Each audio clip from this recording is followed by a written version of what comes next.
Rajkot rural SP હેમકરસિંહે charge સંભાળ્યો। હેમકરસિંહ 2013 બેચના IPS અધિકારી। કાયદો વ્યવસ્થાની સ્થિતિ જળવાઈ રહે તે પ્રાથમિકતા। Story report by Sandeep Chavda, Rajkot. એ આપનો જે પ્રશ્ન છે બહુ સારા પ્રશ્ન છે। આ જે ગાંજાનું પ્રશ્ન છે આખા સૌરાષ્ટ્રમાં, મેં અમરેલીમાં કામ કર્યું છે, ત્યાં પણ લગભગ 1 માસ પહેલાં આ તુવરના ખેતરમાં એ ગાંજાના છોડ મળ્યા હતા અને ગુના દાખલ કરવામાં આવ્યા હતા। અહીંયા પણ અમે ઇન્ફોર્મર્સના મારફતે આ જે માહિતી છે આ ભેગી કરવાનો પ્રયાસ કરીશું અને આમાં ગુનો દાખલ કરવામાં આવશે। એના સિવાય ડ્રોન મારફતે પણ આ કયા ખેતરમાં શું છે, ડ્રોન મારફતે પણ એના અનુમાન લગાડવાનો પ્રયાસ કરવામાં આવશે અને કોઈ પણ માહિતી કોઈની પાસે હોય, હું આપના માધ્યમથી કહેવા માગું છું તો પોલીસ પાસે પહોંચાડે। પોલીસ તાત્કાલિક આમાં આગળની કાર્યવાહી કરશે। જે ક્રિમિનલ ગેંગ્સ છે કોઈ પણ જગ્યાથી આવતા હોય, અમારી એલસીબી ટીમ અહીંયા બહુ સક્ષમ છે।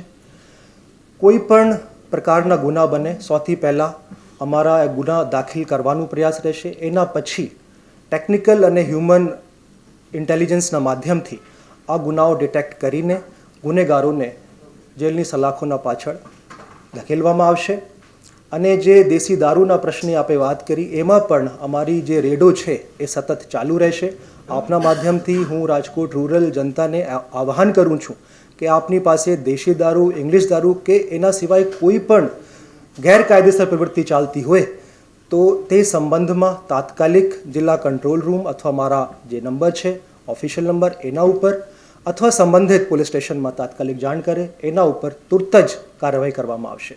રાજકોટ રૂરલ ડિસ્ટ્રિક્ટમાં સામાન્ય લોકો પોતાના જીવન શાંતિપૂર્ણ રીતે અને ભયમુક્ત વાતાવરણમાં જીવી શકે એના માટે રાજકોટ રૂરલ ડિસ્ટ્રિક્ટ પોલીસનું ભરસક પ્રયત્ન રહેશે।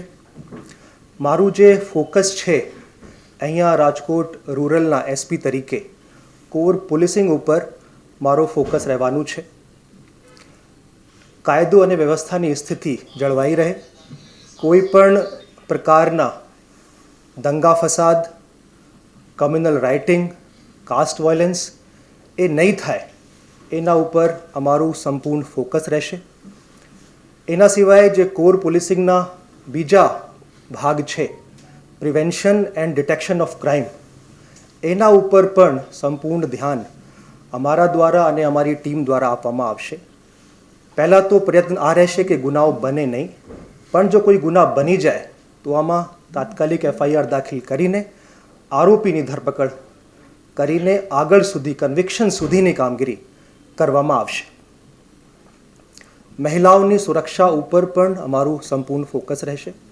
કોઈ પણ વખતે મહિલાઓ શાંતિપૂર્ણ રીતે સુરક્ષા મહેસૂસ કરીને કોઈ પણ જગ્યા જઈ શકે એવા માહોલ ડિસ્ટ્રિક્ટમાં ક્રિએટ કરવામાં આવશે।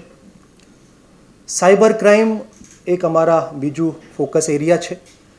આમાં આપ લોકોને ખબર છે કે સાયબર ક્રાઇમના જે ગુનાઓ છે દિન પ્રતિદિન વધતો જાય છે।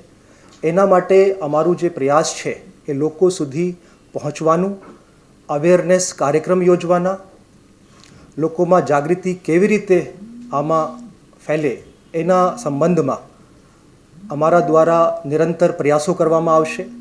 પેમ્ફલેટ મારફતે, સોશિયલ મીડિયા મારફતે, સેમિનાર મારફતે અધિકતમ લોકો સુધી પહોંચવાનો અમારો પ્રયાસ રહેશે, જેથી કરીને સાયબર ક્રાઇમ સંબંધમાં લોકો ઉપર ફક્ત એક ફોન આવે તો પણ લોકોને ખબર પડી જાય કે આ ફ્રોડ કોલ લાગે છે।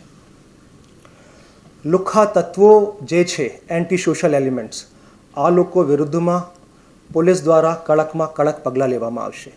પાસા અને તડીપારની કાર્યવાહી કરવામાં આવશે અને જે રીઢા ગુનેગારો છે અનેક સિન્ડિકેટના ભાગરૂપે કામ કરે છે, આ લોકો વિરુદ્ધમાં જે સ્પેશિયલ એક્ટ ગુજરાતમાં છે ગુસ્સી ટોક, તે મુજબ કાર્યવાહી કરવામાં આવશે।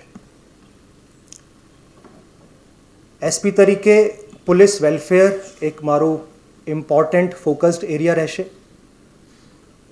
જે કર્મચારીઓ છે કોન્સ્ટેબલથી લઈને અને ડીવાયએસપી શ્રીઓ સુધી જે પણ અધિકારીની અથવા કર્મચારીની કોઈ પણ ફરિયાદ રહેશે એના નિરાકરણ કરવાનું પ્રયાસ કરવામાં આવશે.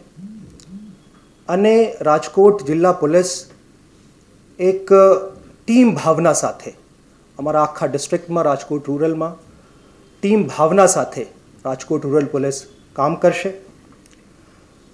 લોકો કોઈ પણ વખતે મારી પાસે આવી શકે છે એપોઇન્ટમેન્ટ લીધા વગર, રજા સિવાયના દિવસોમાં.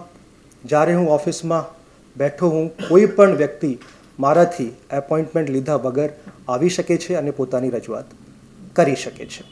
Thank you.